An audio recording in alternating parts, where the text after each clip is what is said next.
Friday morning, my friends. I'm Pastor Ben Hayes from First Baptist Church, Dadeville, Alabama, bringing you our thought for the day on this fantastic Friday.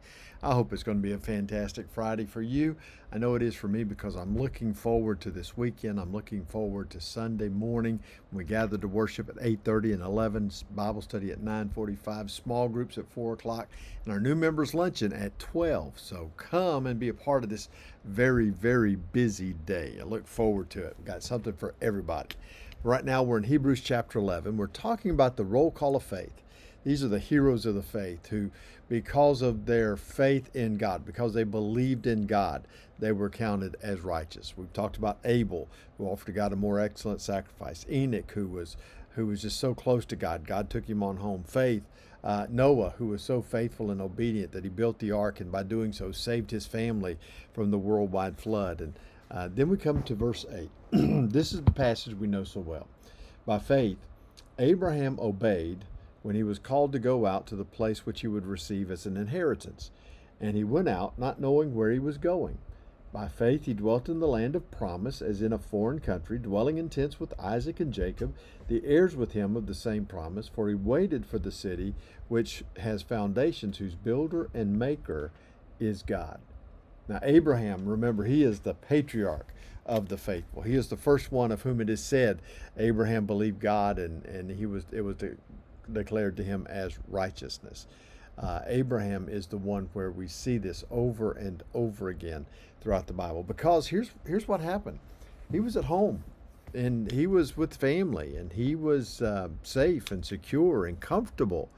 And God said, Abram, I want you to come out of there, and I want you to go to a land that I'm going to give you. But I'm not going to tell you where it is. I'm not going to tell you what it is. I'm not going to tell you how long it's going to take you to get there. I just want you to be obedient to me. And what did Abraham do? Loaded up the everything and moved out to follow God's will. And it's exactly what he said. It was a place he would receive as an inheritance, but he had no idea where he was going. So what did he do? He went from place to place, living in a tent with his family, having Isaac, and then, first of all, Ishmael, then Isaac, and doing all the things that we read about in the Old Testament.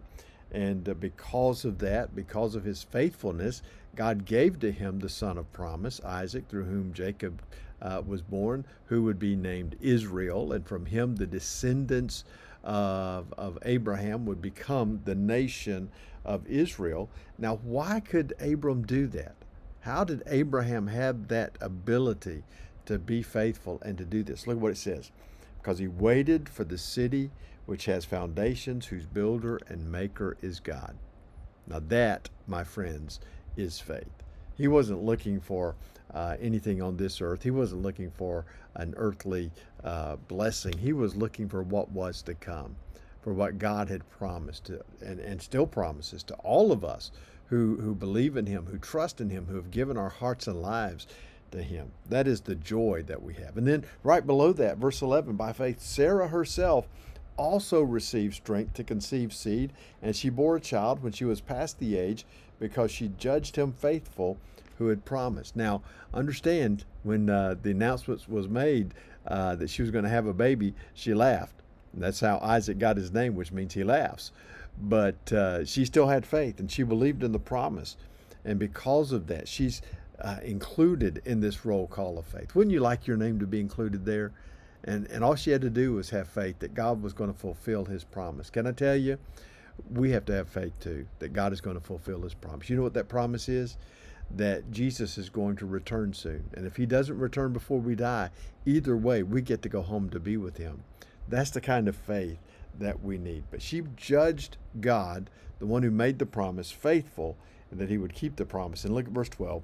Therefore, from one man, and him as good as dead, talking about Abraham, were born as many as the stars of the sky in multitude, innumerable as the sand which is by the seashore. You know what he's saying? When God keeps his promise, he doesn't just barely keep it. He magnanimously, extravagantly, luxuriously keeps his promise. He goes above and beyond with superabundant grace poured out on those who believe in him. Think about that today. Be blessed, and I'll see you back here on Monday.